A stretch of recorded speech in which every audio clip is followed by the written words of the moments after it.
The first episode of From One Half 2024 is a mixed bag.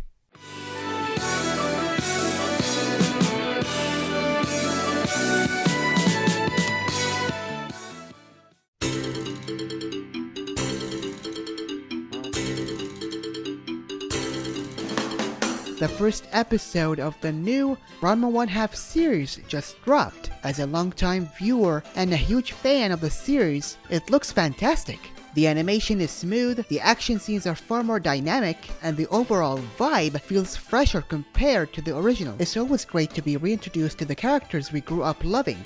And my history with Ranma One Half goes way back to when I first stumbled upon it on YouTube at age 12 in 2008. I kept seeing it pop up in my recommended section but never bothered to check. However, on one fateful day, curiosity got the better of me, so I clicked on the 10th episode, the very first Ranma video I ever watched, and I came out of it feeling a mix of emotions. To be honest, the reason I got curious in the first place was because of how interesting the thumbnail looked to me, because I found the video's thumbnail to be very appealing, especially for a 12-year-old on the verge of hitting puberty. Needless to say, I was hooked from the moment on. I came for the curiosity and those adult themes, if you know what I'm talking about, but I stayed for the humor, romance, and the amazing character dynamics. After completing the series, I started digging around for more Ranma content, and eventually found DJ Clive's Ranma One Half character profiles. DJ and I ended up becoming really good friends, and even collaborated together on several projects. Ranma also was the reason how I met my best friend in high school, as during PE, we were talking Ranma every single week. And honestly, we've been friends ever since. Ranma One Half has been such a special part of my life in so many ways. It's more than just a show for me, it connected me with friends, collaborators, and memories that I wouldn't even trade for anything. And honestly, I wouldn't want it any other way. Oh wow, I've rambled too much on my backstory, so review time. This is of course a spoiler review. Stick around because I'll be doing a more detailed breakdown soon where we'll dive deeper and compare it to the 1989 series scene by scene later. So before we begin, I have to recap the episode. Much like the original version, episode 1 kicks off at the Tendo household. So Tendo receives a letter from his old friend Ginma Saotome, who has been on a training trip to China with his son, Ranma. The letter says they're finally coming back, and Son calls for his 3 daughters, Kasumi the eldest, Nobiki the middle child, and Akane the youngest, though Akane is nowhere to be found. It turns out that Akane is busy with her martial arts training, setting her up as not your typical feminine character, but more of a tomboy with a strong will. Then we cut to Ranma Saotome and his father, Ginma, who don't exactly look how you'd expect, as during their training trip in China, at the land of the Cursed Springs, Josenkyo, they each fall into a different spring. Now Ranma turns into a girl whenever he's splashed with cold water, and Ginma transforms into a giant, big panda, perfectly setting up the craziness that's about to unfold. Back in Japan, we return to the Tendo household, and then we soon find out that Son had made an old promise and agreement between himself and Ginma, which states that Ranma has to marry one of Son's daughters and carry on the Tendo dojo. However, when Ranma and Ginma finally arrive at the Tendo household, Son and Nobiki are freaked out, as the visitors that they were expecting are not what they seem. Son realizes that Ranma, who he thought was a boy, turns out to be a girl, and he faints. However, Akane and Ranma's first encounter goes smoothly, as she has no idea that he's actually a guy.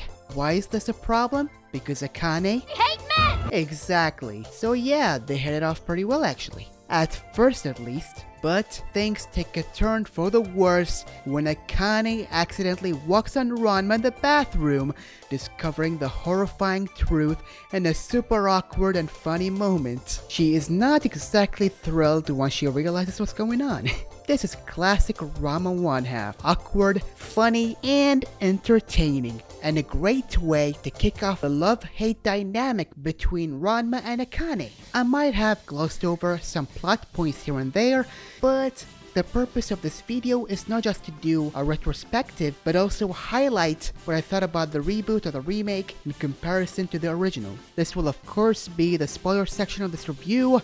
The first episode of the Ranma 1/2 2024 remake was entertaining and a joy to watch for the most part, although someone like me would be blinded by nostalgia after watching the original for so damn long. I believe this new iteration brought new stuff to the table that actually really works. However, it's not without its flaws. First of all, let's address the big panda in the room. Yes, the censored nudity in the show, or more or less, the Barbie-like proportions and features. I didn't care much for the lack of explicit nudity in the show. Yup, I'm not 12 anymore. It's still there, but weirdly done. Feels like they did a last-minute effort in censorship by removing you-know-what from Ranma's chest. It made it feel awkward if anything. One way to fix it is you either go all out and use the iconic white light or white beam, whatever they call it, or fog, or a Gaussian blur, or whatever you want to pronounce it, to cover the nudity up. Or, this might be controversial, just not censor it at all. I mean Stevie MA for a reason, because right now we are in this weird middle ground, and I'm sure it won't be as distracting once the season goes on. So that's all I gotta say. And I know people might disagree with me and say that the nudity is essential to Ranma 1/2 for some reason, but come on now, is it really? So anyway, moving on. The animation in the remake is without a doubt its strongest point. From the start, the movements felt so fluid and smooth that it was a joy to watch. I kept thinking how much better it would look on a big 4K screen where I could catch every single little detail, and even the exaggerated and funny moments had a sense of life to them. It was clear that MAPPA Studios gave it their all, from hard work, love, and dedication, and it really shows. The fight scenes in particular were incredible. You could see the attention to detail and how the characters moved during these high energy moments. This is not exclusively only for fight scenes, as even the smaller, quieter details were just as impressive. Things like hair blowing in the wind or the splash of water during the transformations were done with so much care. These small touches gave the animation more depth. The bright colors they used throughout also made everything pop, capturing the humor and the action that makes Ranma 1/2 2024 so special. MAPPA clearly has a lot of respect for the original series and the manga. They didn't just remake Ranma 1/2, they also brought it to life in a way that feels fresh, while still keeping the essence of what made it great in the first place. MAPPA went above and beyond with this project. Complementing the fluid animation, the new art style was truly a sight to behold. It perfectly embodies that so-called aesthetic that Gen Zers often talk about. The art style seen in Ranma 2024 stood out from the usual anime style that we are so accustomed to today. The colors are vibrant. Even if you pause at random moments or took a screenshot of a background, it will look like a work of art, making this remake stand out in the best possible way. I genuinely hope they release some kind of an art book, because I would be the first to queue up to get one. I believe Ranma's first episode was relatively good. However, one of the biggest issues I've found is the pacing. Yes, the old version had horrible pacing at times, but it wasn't all bad. Especially in this case I will talk about, as despite the remake seemingly marketing itself as being better than its predecessor, there were some parts that felt kind of off. For example, in the scene where Son learned that Ranma was a girl, a jump cuts directly to him already on the floor, fainted. While I understand this added more humor to the scene, Son's reaction should have been more dramatic. The realization that the boy he expected turned out to be a girl should not only freak him out, but also make him so disappointed. In spite of that, the way they animated the reaction was hilarious. Another case of things flowing very quickly was when Ranma had to choose one of Son's daughters for marriage. I felt like they didn't allow the scene to breathe.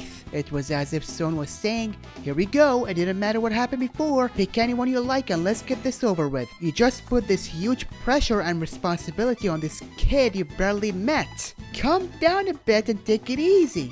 This is why the 1989 version of the scene flows better, as it allowed a few seconds for the scene to simmer and breathe. Moments like these should have been given more time. It literally feels like they followed the manga too closely, like just flipping through pages and panels. If we see more of this, then I don't know what to feel, honestly. But hey, if you like that, then to each their own, I guess. As we know, the Japanese original version of Ranma 1/2 2024 brought everyone from the original series back. However, some of course were voiced by other people because of two reasons. Either some actors sadly passed away and other actors were cast in new roles. But for the English version, oh boy, now I understand why Netflix kept it so quiet. This may have been a shock to some, but the entire voice cast was unfortunately replaced, from Ranma all the way down to the Jisenkyo Guide.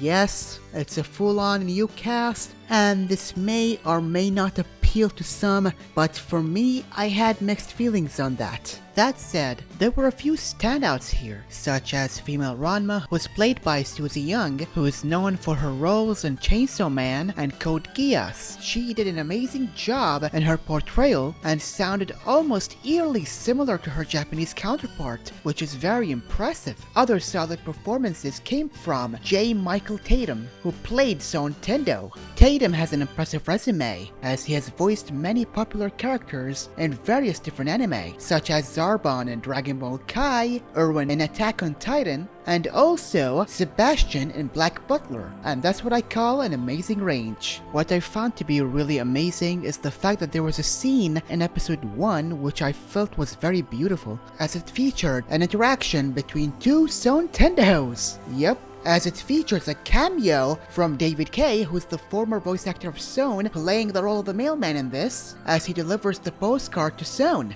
And I thought it made for a really cool Easter egg. You can also read it as a way of passing the torch to carry on the legacy of the character. It was so cool, and I really hope we see more moments like this. Other great performances came from Laura Post, who plays Kasumi in this, and I thought she perfectly embodied the spirit of Willie Johnson's Kasumi, bringing that calm, soothing vibe Kasumi is known for. On the other hand, David Arrigo Jr. and Valeria Rodriguez as male Ranma and Akane respectively are still finding their footing with playing these iconic main characters. And to be honest, I don't blame any of the actors at all, as I've taken a look at the resume and it's very impressive. David's performance, while great in its own right, felt like it belonged in a typical rom-com rather than something as unique as Ranma 1/2. I don't think it's his fault per se, but in this case, I'm more inclined to blame the director for not guiding him in a way that brought out Ranma's depth.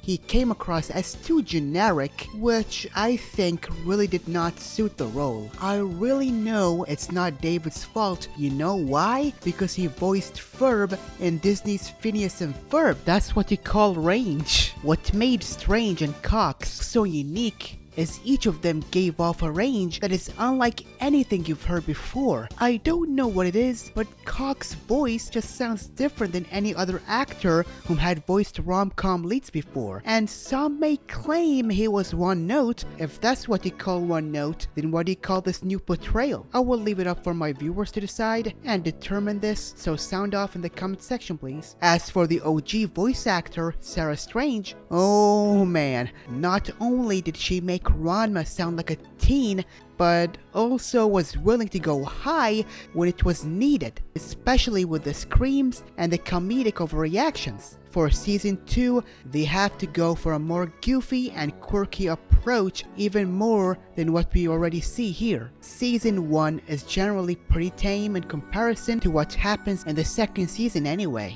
Ranma is of course not without his better half, and I'm not talking about his female form. Yes, I'm talking about Akane. Valeria, while brought a fresh take on Akane, which I respect, she did not sound quite angry enough. I felt like she was playing a different character altogether, not the fiery Akane Tendo that we all know. I'm sure she will eventually improve over time and own this role, but first impressions are everything, like they say. Her voice tone is rather higher and softer than Mariam Saroy's voice, but I guess it fits the Japanese counterpart. So again, if they want to go for how the Japanese casted things, then I gotta say they accomplished their goals.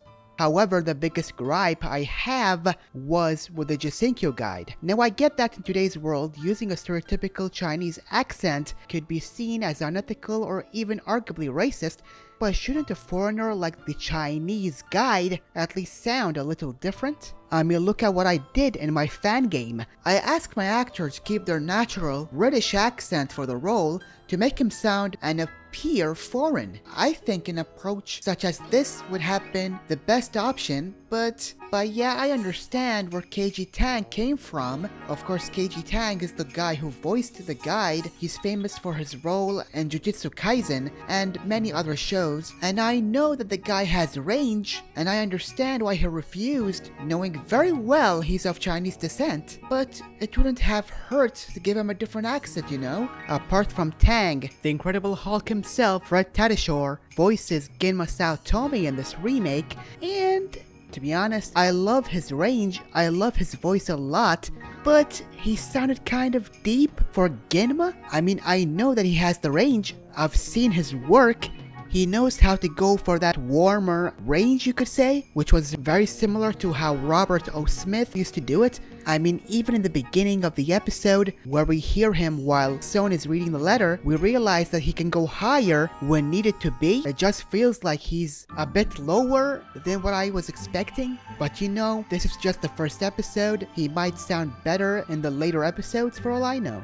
He's a seasoned veteran in the voice acting industry and has lent his voice in countless of cartoons and anime over the years, so I'm sure he will do the role justice as the show continues. Finally, I also found Stephanie Sheh's portrayal as Nabiki not bad. She is, of course, known as the voice of Hinata in Naruto Shippuden and Sailor Moon in the Sailor Moon series. The one downside to Nabiki's voice in this is that she doesn't have the same sarcasm, wittiness, and attitude as Angela and Elena Costain, and her voice is a bit higher than those two. But you know, it's harmless and doesn't really ruin it for me. All of these issues that I've mentioned can be fixed with the directions given to the actors and not the actors themselves, in my opinion. But it is what it is. But who knows, these performances might grow on me over time. If you enjoyed hearing the new cast, then well, power to you. Regardless of our differences or our preferences, we are all Ranma fans and our opinions are all valid.